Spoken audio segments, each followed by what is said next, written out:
Where did you even find the money to splurge like that? It was in our joint account. Are you talking about 30 grand in savings? Yeah, that's it. What's the problem? I will buy some souvenirs for you guys. To my astonishment, my husband and mother-in-law had used part of the $30,000 I had saved for our daughter's university tuition and 1 year of school expenses for their vacation. I had reached my breaking point. If that's how you want to play, bring it on. I decided to devise a counter-strike and put it into motion. Hey, our home is in a serious mess. My name is Alicia.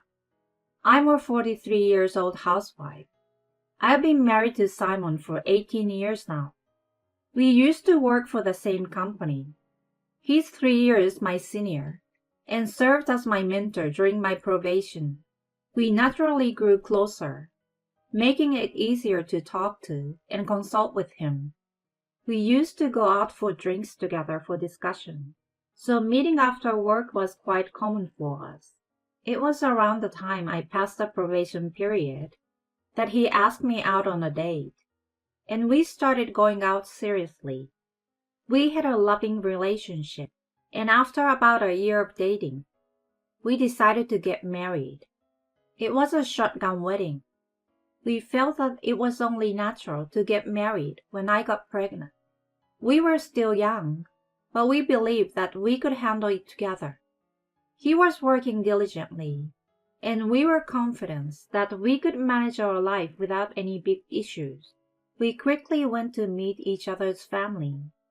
My parents were a bit surprised by the suddenness, but since we both had good jobs, they were more excited about having a grandchild sooner than later. My father-in-law had a similar perspective, but my mother-in-law, Gloria, seemed a bit hesitant. Aren't you only 25? Can you raise a child while working? In response, I assured her that I would be a full-time mom until things settled down with childcare. Well, if that's the case. She looked somewhat dissatisfied. At that moment, I began to suspect that she wasn't really concerned, but might simply be looking for reasons to criticize me. I thought she was the type to belittle her daughter-in-law. I had become cautious of her since then. However, once our daughter Elise was born shortly after our marriage, I didn't have the luxury to worry about such matters. I was so busy, being consumed with childcare every day. I believed becoming a full-time housewife was a good choice. Taking care of a baby the first time was tough, and balancing it with housework was quite a challenge. Being a stay-at-home allowed me to manage both without cutting corners. When Elise entered grade school and became more independent, I started working part-time. It was a short hour of administrative work, but it felt refreshing to be out in the world. Until then, my life had been confined to home, only spending time with my daughter and husband, and seeing a few mommy friends. Going out to work allowed me to interact with people who had different perspectives. It brought a sense of freedom to my life. I saved all the money I earned for Ellie's future education. She had grown beautifully. She started learning the piano at an early age and joined the school band in middle school, where she began playing the saxophone. She had a strong passion for music, and I wholeheartedly supported her dedication to practicing her musical instruments. In addition to that, she excelled academically, always maintaining top grades. I never pushed her to study. She was self-motivated and responsible, qualities I deeply admired. I wanted to support her in pursuing the future she desired as much as possible. Then one day, a significant change came to our lives. It was the decision to let Gloria live with us. What prompted this was the passing of my father-in-law due to illness. I'm worried about Mom living alone. So can she stay with us? Huh? You mean living together? Yeah, we have extra rooms, and I already told her. What? You decided without talking to me? Yeah, because I don't see any problem. Simon had decided on his own to let her move in with us. This happened a few years ago, when Elise was in her 7th grade. How come you never mentioned it before? I thought a matter like this was better to decide sooner than later. It takes some time to sell the house too. Um, don't tell me it's already sold. Yeah, it is. So she's coming. Oh my God. My daughter and I no longer had the option to refuse.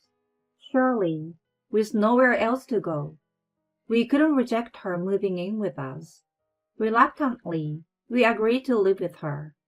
However, I was filled with anxiety. She had harbored hostility toward me, as I had felt when we married. I supposed that it would come to the forefront if we were living together. Such worries occupied my mind. At first, nothing of the sort happened. Unexpectedly, she didn't engage in any harassment toward me, which was a pleasant surprise. I was able to carry on with my life as usual for a while. Well, even so, since she showed no intention of helping with housework, my workload increased. We lived together without any major issues, but after about a year, she gradually started showing her true color. In simple terms, she started to belittle me, just as I had feared. I was disappointed and started thinking about why it took a while for her to change. I realized that she was simply depressed after losing her husband. She was just low-spirited and subdued. Listen, Ashley, I prefer bread for breakfast. I'm sorry, but we're into no-carb breakfast, and Simon prefers to have a light menu too. Are you telling me to adjust to you guys? I've decided to have some bread and scrambled egg. Get it ready quickly. She raised her voice at me. Simon chimed in, saying, Mom wants it that way, so just do it. So I reluctantly had to prepare toast and scrambled egg just for her. Moreover, she was extremely picky about the doneness of the eggs. Oh, this is overcooked and too hard. I prefer it a little runny. She scolded me, so I redid it as she wanted. But then I was scolded again. Why are you making me eat something so undercooked?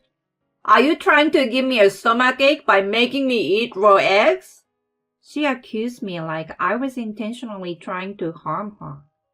I was getting fed up with being scolded like that every morning. Simon never defended me and always sided with her. What I realized at that point was that she was quite a mama's boy. I would have assumed that husbands protect their wives, but in his case, he was consistently on her side and blamed me. Make sure you give her what she wants. You're not intentionally giving her a hard time or anything, right? I could only sigh at his absurd accusation. Mom, are you okay? It was Elise who expressed concern for me. Thanks for asking, sweetie. Don't worry about me. I'm strong, so I can handle it. Okay, but don't push yourself too hard. I'm always on your side, you know. Just hearing her say that made me feel stronger. After all, I was living for her sake. If I could make her happy, that was all that matters. Simon provided for our family's living expenses, and I had saved quite a bit for Ellie's education through my part-time job. So when I considered giving her a good life, the harassment from Gloria didn't bother me at all. I realized that mothers were truly strong individuals during that time. I continued with my life while enduring the torment. Before I knew it, a few years had passed, and Elise had become a high school student. She had put a lot of effort into her studies and was able to get into a prestigious academy. Despite usually showing little interest in her, When Gloria found out about her academic achievement, she suddenly started bragging about her to everyone. She even had the nerve to say things like, "I'm sure my guidance had a good impact." I distinctly remember how angry that made me. Afterward, Gloria continued to spend her days as she pleased. While she frequently complained about my housekeeping, she didn't lift a finger to help. She just lays around on the sofa, watching TV and ridiculing me. "Ashley, I want something sweet." "Oh, well, there's pudding in the fridge." "Don't you think you should ask what I want first? You really lack common sense, you know." "So, Gloria, what would you like to eat?" "I'm craving eclairs. Not the ones from the corner bakery, but the ones from the popular patisserie." She meant she wanted me to go and buy them. Since it was more trouble to resist, I reluctantly went out to get what she wanted. She ate them with satisfaction, and then went back to lying on the sofa. I wondered if she had nothing else to do except boss me around. She also caused trouble for Elise. It happened during the crucial last year of high school when she was preparing for the SAT. "There it is! Good job! You got it!" Gloria lay on the living room sofa, watching a baseball game and making a lot of noise. Despite Elise studying in her room, she was so noisy that I finally had to speak up. "Gloria, Elise is studying, so could you please keep it down?" When I reprimanded her, she wore a very dissatisfied expression. "Why should I have to be considerate of my granddaughter?" "We live together, so it's important to be considerate of each other, don't you think?" "In that case, you should allow me to indulge in my passion for baseball." "Oh, yes, that was a great hit. Follow through." She continued to watch the game, cheering even louder. I had no choice but to ask my parents who lived nearby to let Elise come over and study. They agreed, and I drove her there. I felt bad for imposing on her and my parents, so I reported the situation to Simon. I expected he would address it with Gloria, and the issue would be solved. However, he sided with her once again. Mom really loves watching baseball. If Elise doesn't mind studying elsewhere, that should solve the problem." At that moment, it became clear that he valued his mother more than his own daughter. I decided to stop relying on him. I was my daughter's ally, and that was enough. From then on, I started sending her to my parents or to her friend's house to study. Whenever I apologized to her about it, she always responded with a smile and said it didn't bother her at all. With her diligent studies and extracurricular activities, she was successfully accepted into her first choice university.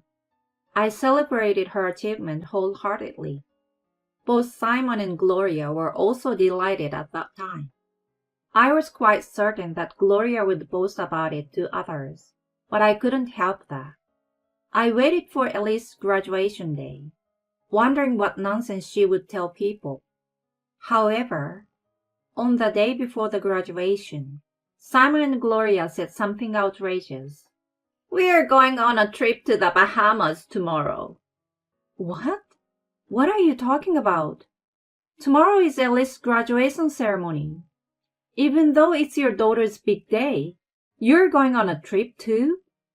"I couldn't get days off from work at any other time. Just take lots of pictures for us. I'm going on a sun and sea vacation with Mom." "Seriously? We will be gone for a week." A week? Where did you even find the money to splurge like that?" It was in our joint account. "Are you talking about 30 grand in savings?" Yeah, that's it. What's the problem? "We'll buy some souvenirs for you guys." To my astonishment, they had used part of the $30,000 I had saved for our daughter's university tuition and 1 year of school expenses for their vacation. That was saved up for Elise's education. You can save it up again. Yeah, don't be so uptight. I had reached my breaking point. Elise was also appalled by their audacity. If they were going to behave this way, I decided to take matters into my own hands. I devised a counter-strike and put it into motion. The next day, they happily prepared to leave the house early in the morning. I immediately contacted my father. He was furious when he heard what had happened and agreed to help with my plan. Okay, Elise, take this. Let's wreck your grandma and your dad's ruins. I handed her a hammer, and we started pounding the walls together, smashing them down. It was quite satisfying for both of us. An excellent stress reliever. A week later, they returned home, and Simon called me in a panic. Hello? Hey, something terrible has happened at our house. He sounded frantic. I think it might be a burglary or something. All our belongings are gone. Not just our stuff, but all the furniture and appliances too. A gang of robbers must have come. We need to report this right away. He sounded totally freaked out, and I couldn't help bursting out in laughter. What's so funny? By the way, where are you? I'm at my parents' house with Elise. We've decided to move out of the house. What do you mean? We're getting a divorce. A divorce? Why all of a sudden? It's not sudden at all. You've been constantly disappointing both of us. Plus, you used Elise's university funds for a trip without asking. There's no way I can continue our marriage with such a terrible husband, you know. Hold on. Did you guys destroy our rooms? Yeah, it felt so satisfying. You've got to be kidding me. Do you think you can get away with something like this? Where's our stuff anyway? They're at your brother's place. He was pretty appalled when I explained the situation and agreed to temporarily store them. What the heck have you done? Do you even realize what you're doing? It seemed like the phone was on speaker, and Gloria took over. Do you think you can get away with this? You'll pay for ruining Simon's house. We will even report it to the police. Go right ahead. You will likely be turned away. Yeah, right. The house is my name, you know. That's baloney. Oh my. Could it be that Simon has been deceiving you all along for the sake of his pride?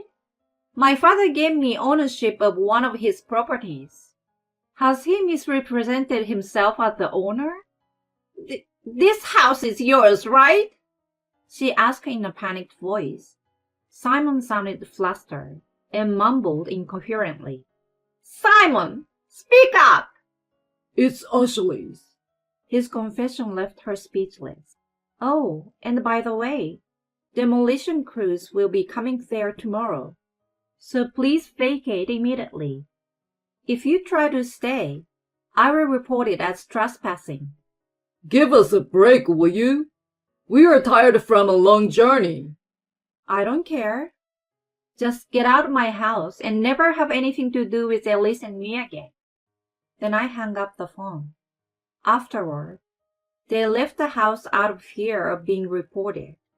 I wasted no time and demanded a divorce through a lawyer right away.